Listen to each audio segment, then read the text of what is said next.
Hey everybody, welcome back to the Milwaukee Mafia Patreon. I'm Eric Waltergans. I'm Gavin Schmitt. And Gavin, we got another question for you today. This one comes in from Peter. He asks, what are the best sources of information for the Milwaukee Mafia? All right. How do you get your information? All right. Thanks, Peter. So we were just chatting before the recorder turned on, and Eric says, this is kind of the same as the very long record request episode. And to some degree, that's true, because a big source, of course, is FBI files and police documents and things like that. So that is true. But then there's other things as well. Really, the number one source is not FBI files, police files, as helpful as those are. It's newspapers. It's newspapers. And that's really where you want to start, because if somebody is arrested, not everyone who's arrested is in the news. But if you're arrested and you're in the mob, you're probably in the newspaper, because those make good headlines. So that's a good place to start. Also, it helps before you go to the police files or the FBI files. The newspapers kind of let you know who you're looking for, because sometimes you don't know. You don't know what names you're looking for until somebody gets caught. I'm assuming you can't go to the FBI and open up a request for all files related to the Milwaukee Mafia. You probably have to ask for specific people, events, things like that. Generally, yes. There's an FBI control file, and control file is like their name for a generic place they dump stuff, and that's like 92-MW262, something like that. And it's And that was just where it was a file called LCN Conspiracy, Mafia Conspiracy, and they would just dump random things in there. So you could do it that way. Mm-hmm. But generally, you want to know a specific person. Event. Yeah. So if somebody makes the newspaper, that's a good place to start. Not everybody who makes the newspaper has a file, but if they're a mob guy, they most certainly probably do. So the newspaper is definitely the place to start. The other big thing is family history. And family history, I like to do it for just about anybody because I find it interesting. But for the mob, it's actually a crucial part of it, because most of these guys have relatives who are also mob guys. They have fathers, uncles, brothers, brother-in-laws, somebody. You don't usually get into the mob unless you already have a relative in the mob. And that's not true 100% of the time, but it's usually true. Mm-hmm. So that helps to be able to get that connection, see how people are related to each other. And you can find some hidden things that way too. If you find a marriage record, that's not going to necessarily tell you much, oh, they got married and this is when they got married. But look at who the best man is. Mm-hmm. Most of us here, us Americanized people who have no culture, if we get married, the guys are going to choose as their best man either a close friend or a brother. Right. That's typically how it works. Yep.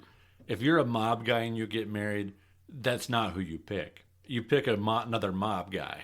Okay. So it may not be a close friend. It may not be your brother, but it may be somebody who has some influence in the mob, just to kind of show off, be like, this is my guy. Yeah. Mm-hmm. So if you see a mob guy serving as the best man, then you know that guy was probably in the mob as well. Yeah, that guy is somebody. Same with baptism records. Those are a little harder to get because you can't go to the courthouse to get them. You got to go and request them from the diocese, because mob guys are generally Catholic. So you have to go to, in this case, it would be the Milwaukee diocese, and you say, hey, I want the baptism record for so-and-so. And they'll give it to you. I don't know what the policy is now, but it used to be you could request a couple, 3 or 4, and they'd request a $25 donation. You didn't have to pay it, but they strongly encouraged it. That used to be, I don't know what it is now, but that used to be how they did it. And so what you do is you don't look at a mob guy's baptism. That may or may not tell you anything.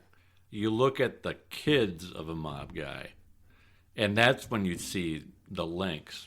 And a good example for that is, we know Frank Balistrieri was the boss of the mob. Mm-hmm. He's got 4 children. If you take his 4 children and you look at who their godfather was, you're going to see some links. His firstborn son, his godfather, is the boss of the Chicago mob. Not an uncle, not a friend of the family. You're showing your authority when you're making the Chicago mob boss your son's godfather. The second son, the head of the local Teamsters union, is his godfather. And then there's 2 girls, and one of the girls has got a mob guy for a godfather, and the 4th one I don't have the record on, so I don't. But I'd be willing to bet it's a mob guy. Mm-hmm. So that's how you see that. Because again, us Americans with no culture, when we have a child, I mean, naturally, the person you make the godparent is a brother or sister. That's usually who you pick. Mm-hmm. And that's not at all the way that they do it. Interesting. So there's clues in these records that aren't immediately obvious of how people are connected to each other. So kind of walk me through, like, so the way you describe this is how I envision. So obviously, going into it probably from the get-go, you knew Frank Ballester's name. Right. Because he's just that well known.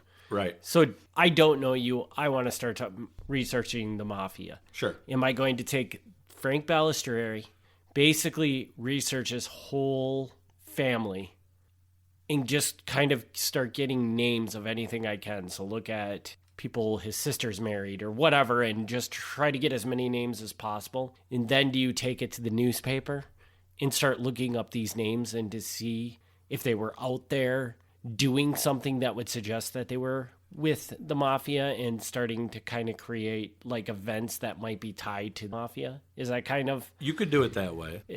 Is that not how you did it, or... I mean, I'm doing multiple things simultaneously. So it's not that I start with Frank and then build a family tree out. I have that, but that's not like the backbone of what I'm doing, because at the same time, when you're getting newspaper articles, the newspaper articles are going to make really obvious name who else has been arrested with. Mm-hmm. And that'll save you some time. You don't got to do the whole family tree before you start getting other names. So there's that. And then the FBI file will help you out a lot, because when someone else is, and we've talked about this on the record episode, when someone else has a record and they're mentioned in a file, it'll say the number of their record in the file. So as soon as you get your first FBI file, you could, in theory, infinitely go out there from that way, which, I mean, I guess I kind of do, because I'm still doing it that way, where I'm finding new file numbers, so that works. But yeah, you could do the family tree, you can do the newspaper, you can do the FBI files, and there's multiple ways where you're going to find more people. Mm-hmm. And some of it is guesswork, some of it is speculation, because not everybody who's arrested is a mob member. Right. So or I'm sure there's just mob people that there's really not a story. Yeah, and they were probably there, but they just really never did anything that we're probably talking. And that's about. true too. That's true too. There are guys who got named as mob members who, like in the FBI files, they're named as mob members, and they really did nothing. Mm-hmm. Or if they did, they just never got caught. Right. I mean, they did nothing that really makes them stand out. So it goes both ways. And I guess, like I would think about it, like there are a criminal organization. They do have an infrastructure. So they do have to have people that are not doing bad things. Yes. Like they do have to have the guy that goes to the bank and makes the deposit every day, or something like that. That, I mean, they are still in a way like a business structure. Yeah. And because of that, not everybody is committing crimes. There has got to be people there to do certain day-to-day tasks that be done. Absolutely. So yeah, and when I'm putting it together, there's guys who I know are mob members. It's pretty clear from their family, from the FBI files, from the newspaper. I mean, everything says that it's not even a debate. And then there's a lot of maybes.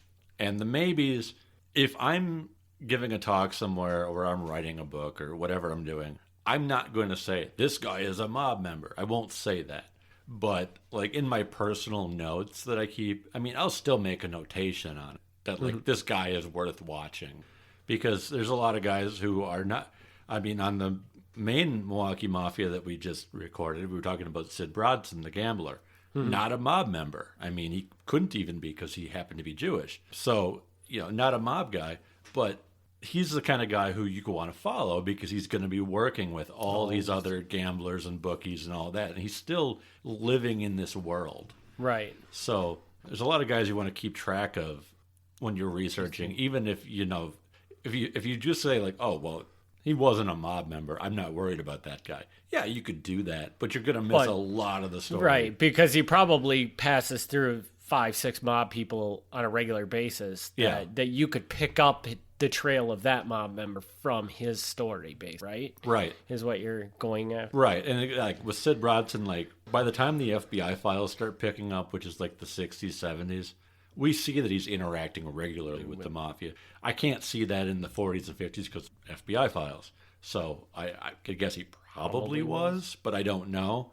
But yeah, by the time that we have the documents, it's very clear that this guy was very connected. They know him, he knows them, and they're all hanging out at the same bars. And yeah, there's any number of different ways. But yeah, although FBI and police files are a very good way to get information, especially information that was never public previously, you got to start with the newspapers. The newspapers will give you a lot of stuff. You take them with a grain of salt. I would say newspapers 95% of the time are accurate. I'm a big proponent of the newspaper, but you still have to be careful. Everybody makes mistakes, and sometimes the newspaper, the problem with the newspaper is they like to overdo things. They overdo things. And here's the thing. A lot of times the newspaper will get a confidential source, and that confidential source will turn out to be the police or the FBI. Mm-hmm. And so they'll say, oh, this source said this. But the police or the FBI will purposely overstate it. So then you'll get this thing. And it's funny. This is a little bit off the topic, but it's funny how much stuff is blown out of proportion, because when somebody is talking about how much money somebody made off of a crime, right? The mob guy is going to exaggerate how much money he's making because he wants to say that he's getting rich off of this scheme he's come up with. The FBI is going to exaggerate it because they want to be like, look at how huge this guy is we took down. Newspaper, same thing. They're going to be like, look at how massive this guy is. It makes a bigger story. So you have to be careful between, like, you can quote people as saying they said this, and, that's accurate. But if you look at the actual numbers, like when they show up in court and they have to actually provide the documentation, compare it. The court documents may not match the big things they were saying to the newspaper. So, that's another one on top of police and FBI, the court documents. Mm-hmm. The court documents they're very dry. Police and FBI are way more interesting and exciting to read because they've got just the raw data of them talking to people and getting the stories and stuff. The court stuff is more dry because anybody who's ever watched court TV knows that something that, you can get all the facts in an hour is going to drag on for a week. Lawyers have this skill of just sucking all the interesting out of everything. Yes, but it is going to give you some of your best information as far as accuracy. Because they have to be so careful about what they're saying that it's factual. Right.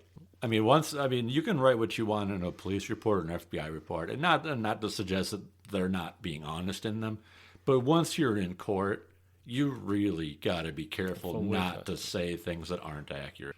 Okay, so I want to switch back to the newspapers. Yes. So one thing I'm curious, so when I think about newspaper, I think of somebody sitting in a public library with the little microfiche machine, flipping through the different microfiches of the newspaper. Sometimes that's true, yeah. But I'm assuming at this point in time, many places you go to the library, you could go sit down and type in a keyword and it'll just bring up all the instances of that keyword in a newspaper, or does that not exist? That exists. Okay. Is that common? That's pretty common. Okay. So that makes your life significantly easier. Okay. So let me explain this. When I was writing the Milwaukee Mafia book, the full-length one, the white cover one, when I was doing that, there was a service called Google News. Okay, I remember Google News. And they had the Milwaukee Journal and the Milwaukee Sentinel. Okay. So it was just amazingly easy. You'd go on to Google News, you'd type in the name you're looking for, and they'd bring all the articles, or a lot of the articles. And, sometimes, especially in the early days, you'd have to be careful because American journalists couldn't spell Italian names worth a damn. But later on, once people were, more familiar, it was better. But yeah, you could just do that all day. You just go on Google and you type it in. For whatever reason, Google stopped hosting all these things, so that stinks. Yeah, that is unfortunate.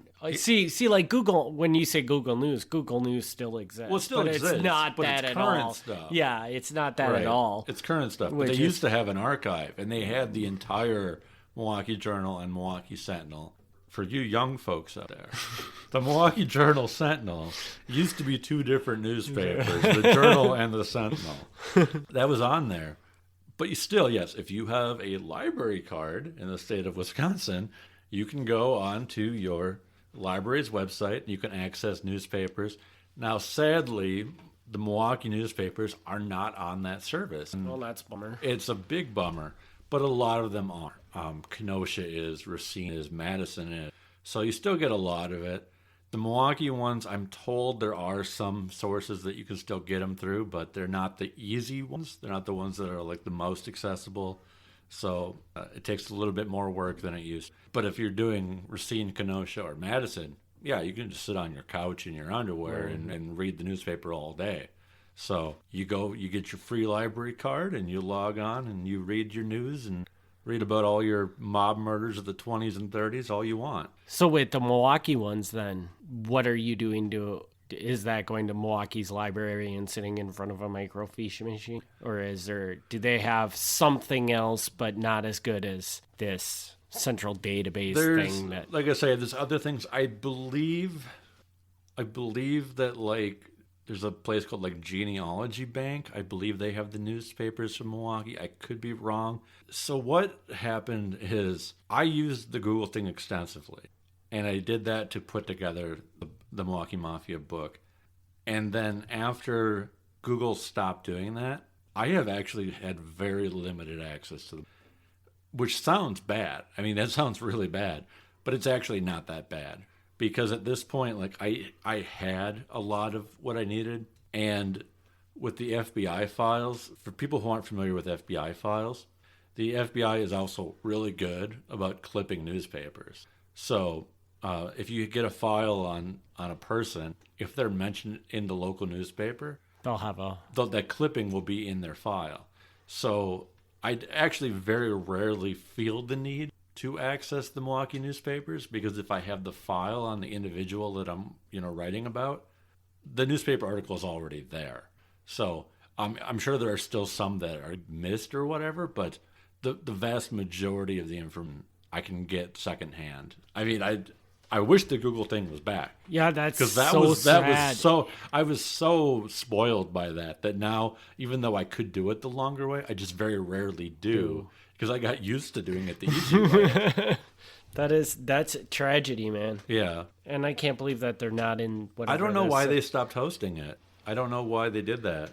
They went away with a lot of, because like they used to have all the academic papers on there, but we're really going off the whole right here. Yeah. So, sure. But yeah. So like you also mentioned court documents. Sure. So court documents, are they accessible just on the internet, or do you have to do Generally, no. So you have to do some sort of, like, you have to go to the courthouse for that, wherever it happened, and request it? Yeah. For most court documents, you have to go to the county, and the county will have them.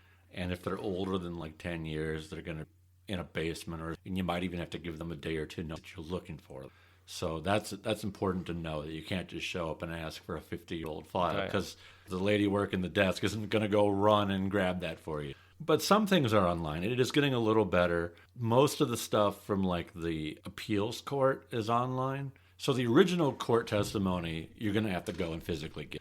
But if they appealed the case, and a lot of times they do, some of that is online. Do you know why that is? No. Okay, just curious. But even for people in Wisconsin who are familiar with CCAP, and I think most people probably are, CCAP is a site where you can look up somebody's criminal record. It's not complete by any stretch of the imagination, but it's pretty good.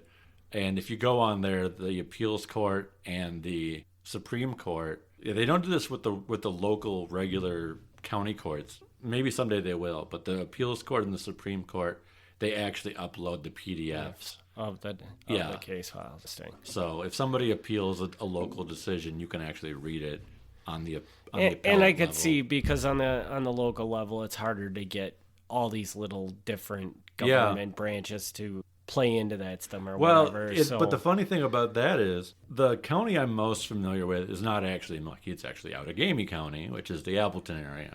And if you go to the Outagamie County Courthouse, you can request the physical records and they'll take them out for you. But they do actually digitize them all. Like, they have public stations where you can go and you don't have to talk to anybody. You walk in there, you sit at the computer, you type in the name you're looking for, and the entire record is scanned in. Unless it's something like if it's child pornography, they're not going to, you can't see that. But most cases, you can read the entire court document, no problem. It's not like they don't have digital copies. They absolutely do. They just don't put them online for some reason. Yeah, that's weird.